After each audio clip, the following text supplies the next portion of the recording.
A controversial Supreme Court opinion rocking the country overnight. What you need to know about a potential landmark case being overturned. And a new biotech facility opening up right here in the Brazos Valley. How the biomedical corridor of Texas is getting a bit bigger. Your KRHD News starts right now. Connecting the Brazos Valley. This is KRHD News. Thanks for joining us on your KRHD News at 5. I'm Krhd News. An unprecedented leak of a Supreme Court draft opinion rocking the country overnight. And we have continuing coverage of this story. While not final, that leaked opinion suggesting the conservative majority is set to overturn Roe v. Wade. Now, the Supreme Court decision that guaranteed federal abortion rights for nearly 15 years is in question as tensions rise in the Capitol and across the country. ABC's Faith Abube has more from Washington. Overnight, hundreds breaking out in emotional demonstrations outside the U.S. Supreme Court, moments after a stunning leak of a first draft opinion suggesting a majority of the justices on the nation's highest court are set to strike down federal abortion rights that have been enshrined in law for almost 50 years. If the rationale of the decision as released were to be sustained, a whole range of rights are in question. And the idea we're letting the states make those decisions would be a fundamental shift in what we've done. The preliminary Supreme Court opinion published by Politico apparently shows a 5-4 conservative majority ready to uphold Mississippi's ban on abortions after 15 weeks. But the draft goes even further to overturn the landmark 1973 Roe v. Wade decision and the 1992 ruling Planned Parenthood v. Casey that reaffirmed a woman's right to an abortion. Justice Samuel Alito, the apparent author of the opinion, writing, quote, "It is time to heed the Constitution and return the issue of abortion to the people's elected representatives." The unprecedented leak has already sent a jolt across the country, angering abortion rights advocates. Planned Parenthood with a scathing reaction saying, quote, "It's outrageous, it's unprecedented, but it's not final. Abortion is your right, and it's still legal." The leaked draft document coming as several states have enacted restrictions on abortion rights. And if federal protections are overturned, more than a dozen states are poised to join them, immediately banning abortions, despite a new ABC News Washington Post poll showing 54% of Americans do not believe Roe v. Wade should be overturned. And the Supreme Court just confirmed the authenticity of the draft opinion, but says it does not represent a final position of any member on the issue. Chief Justice John Roberts adds that the leak is a betrayal of the confidences of the court. In Washington, Faith Abube, ABC News. Meanwhile, back home in Texas, if Roe v. Wade is overturned, it will affect the state's law on abortion. Last year, the state legislature passed a trigger law that would outlaw abortions completely, should they be given the permission to do so. Overturning Roe v. Wade would effectively trigger this law, just like that controversial Senate Bill 8. The only exception to the ban is under life-threatening circumstances. The law would make performing the procedure a felony with a life sentence or fines up to $100,000.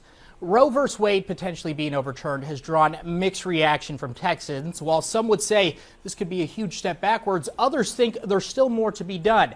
Alicia Nespreto from our sister station KXXV has our story.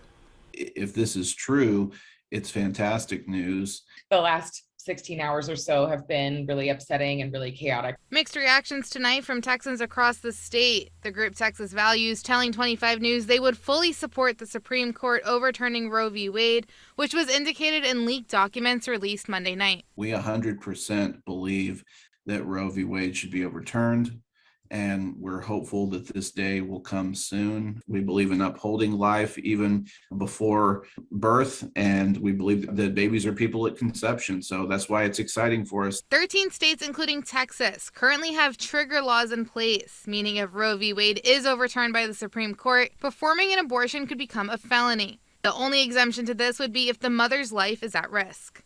Life will be upheld, and we'll see that humanhood being recognized by the law.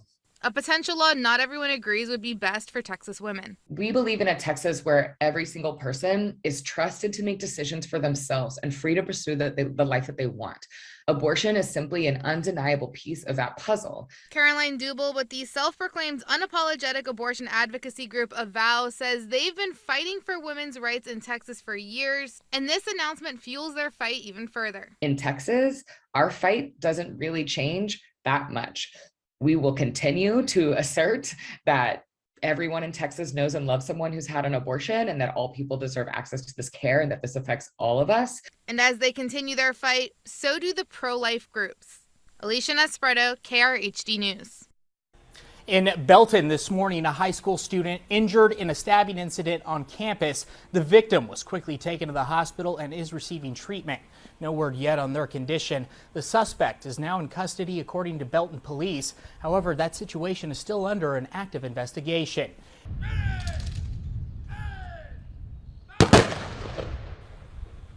The 23rd annual Fallen Officers Memorial Ceremony was held today outside Gatesville. The ceremony, held by the Texas Department of Criminal Justice Region 6 Director's Office, honors correctional officers and employees who have lost their lives in the line of duty. Fallen correctional employees nationwide are remembered during the service, which is held each year in conjunction with National Correctional Officers Week. The memorial service kind of allows for us to remember those that have fallen in the line of duty, those friends, co-workers, family members, and just part of our agency family. This is the first time the ceremony has been held since 2019 due to the COVID-19 pandemic. Well, in news right here at home, Minnie and Brian in College Station consider it to be the biomedical corridor of Texas. And today that corridor grew just a bit bigger with the opening of a new state-of-the-art facility of Matica Biotechnology. The new 45,000 square foot GMP facility will be dedicated to the production of cell and gene therapies as well as vaccines for clinical trials. The new facility, located in the Westinghouse building of Providence Park in College Station, will play a pivotal role in developing new therapies to battle diseases such as cancer and other childhood diseases. So the facility that you see behind us, as state-of-the-art as it is, as awesome as it is only to support smaller scale clinical trials. So part of our journey is, as our clinical clients then progress and mature into needing commercial production, we're going to be there for them. And so far, Matica has added over 50 new jobs to the company in College Station, with the hopes of growing even further, along with cementing new relationships with both College Station and Texas A&M University. For us, I think the vision was there, but as a new entity, it required a lot of help, right? And College Station really provided all those components for us, and we're really proud of that fact. And we're using this as a springboard to go to other places and obviously expand here. And Matica hopes to grow its local workforce right here to over 100 employees. And Matica's parent company, Cha Biotech, is based in South Korea. Never know what maybe that kid might be going through. There's that back layer of it that maybe a 16-year-old doesn't think about. But the biggest way for you to make an impact in the people that in your community right here in Bryan.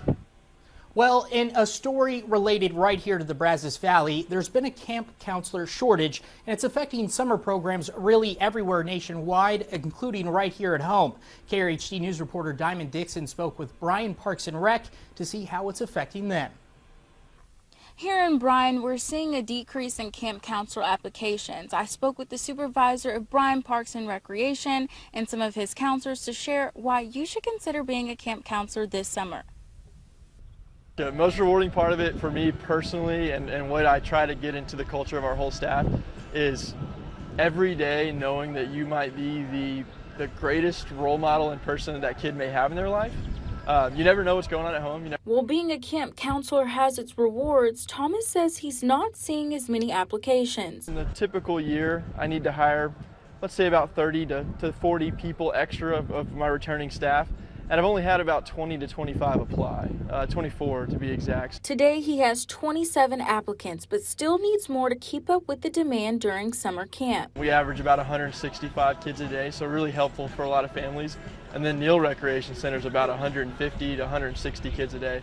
There's about 6 to 8 kids per counselor, Thomas says, which means if they are short on counselors, that's additional families without child care for the summer. It's Montana Ondrovid's second year as a counselor. She says the kids are the reason she keeps coming back. I feel like I've learned patience and a bunch of other things from the kids being here. I do want to see the kids that I saw last year because I grew close with them, and it's like I miss seeing them. Lead counselor at Camp Hero, Hunter Vanetten, says the experience he has here are memories he'll never forget. I make a different camp memory, or like a good memory every summer, because I get to meet new people, engage with them, see what they're like, and just make new friends every summer. It's always exciting.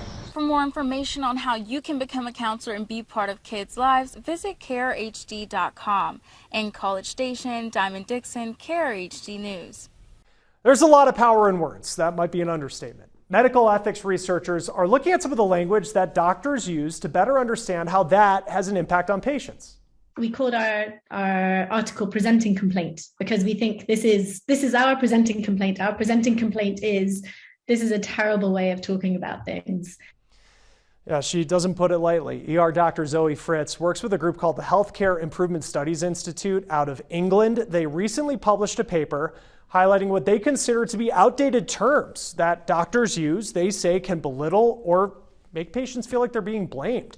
One example out of our country, instead of saying someone is a substance abuser, they have a substance use disorder. And just that very simple change in language made people treat the individual patient differently. When they had pain, for example, they were more likely to give them pain relief. There's a real problem if you have a drug substance disorder of not getting pain relief even when you need it. Now, other terms that she says, frankly, needs to go: patient discharge, presenting complaint, poorly controlled diabetic, then when a woman is, quote, failing to progress during labor. Maybe you've heard any of these before. They also point to one when someone is being, quote, non-compliant when it comes to medication.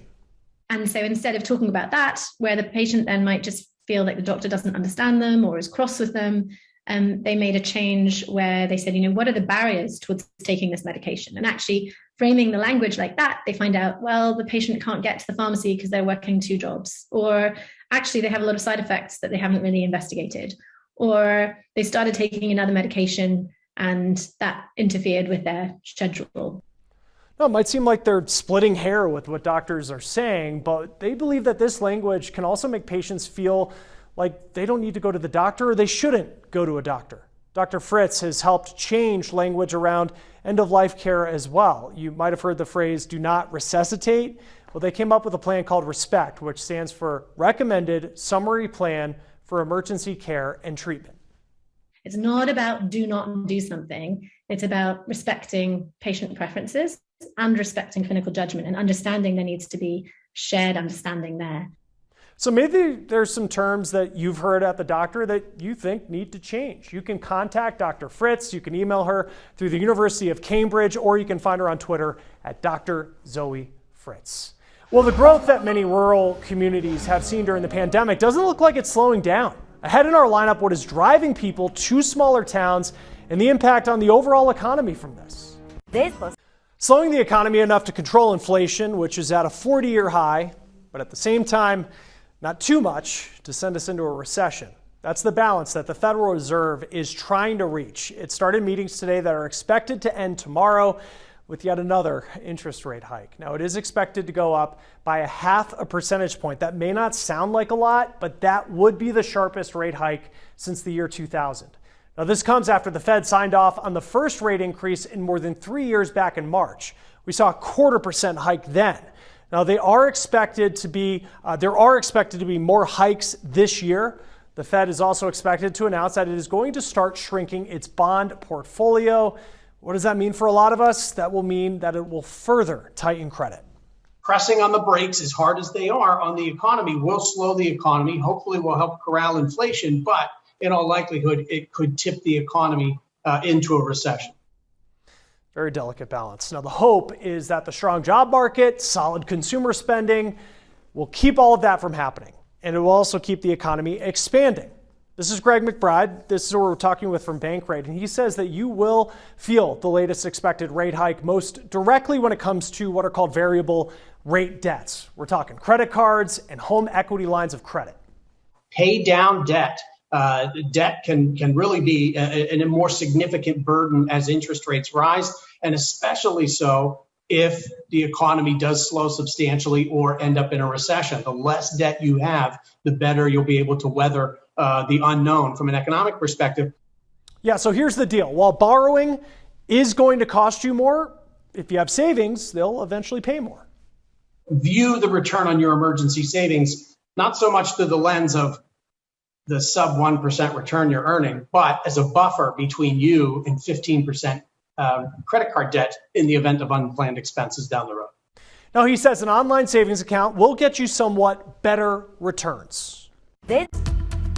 Well, it's been an interesting one across the state of Texas. We had a cold front roll through. Unfortunately, it didn't meet us here in the Brazos Valley. High temperatures landing close to 90 degrees, a little bit further east, close to that I-35 corridor. Some places were in the 60s earlier today. Going overnight, you'll see lows are going to dip down close to that 70-degree mark as we creep and crawl going forward into your Wednesday. Satellite radar, we were monitoring maybe potential for a shower storm to creep in north of Leon County. We're going to be keeping an eye on that going forward, but the bigger story is going to come as we head into the rest of the week. Lows overnight, as I mentioned, close to the 70-degree mark here in Bryan College Station, upper 60s a little further north. And then as we go into Wednesday and Thursday, that's when we're going to start to see some of the changes roll in. High temperatures tomorrow are going to stay the same, close to that 90-degree mark. It's going to be on the warmer side of things, but our future track, this is where we're going to see our next system roll in, presenting the best chance for some showers and storms and severe weather potential. Let's take a look at what you can expect going forward. For the most part, it looks like for our Wednesday, we're going to miss out on a lot of the action, maybe a straight isolated shower storm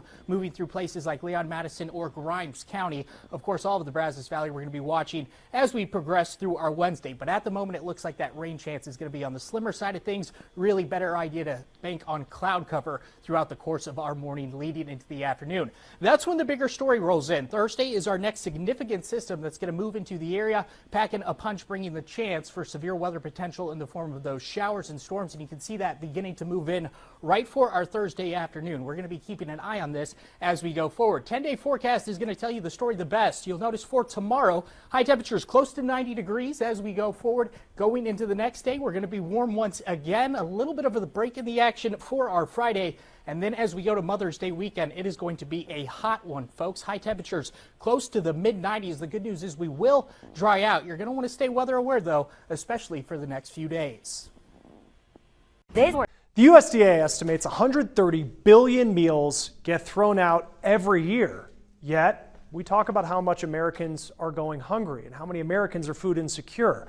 Well, AmpleHarvest.org has been working for years to try and find ways to facilitate food donations so this isn't a problem. Now, this is a nonprofit that connects gardeners and hungry families to food pantries. Now, this gardening season, they are teaming up with Bonnie Plants and Home Depot, which are selling an easy-to-grow line of produce as a way to encourage more fresh food donations. The idea is that when a gardener has woke up one morning and there's too much of whatever they've grown, that they can come to AmpleHarvest.org to find a food pantry in their own neighborhood that is eager to receive it, and then they donate it. And they can do that this year and then for the rest of their gardening life.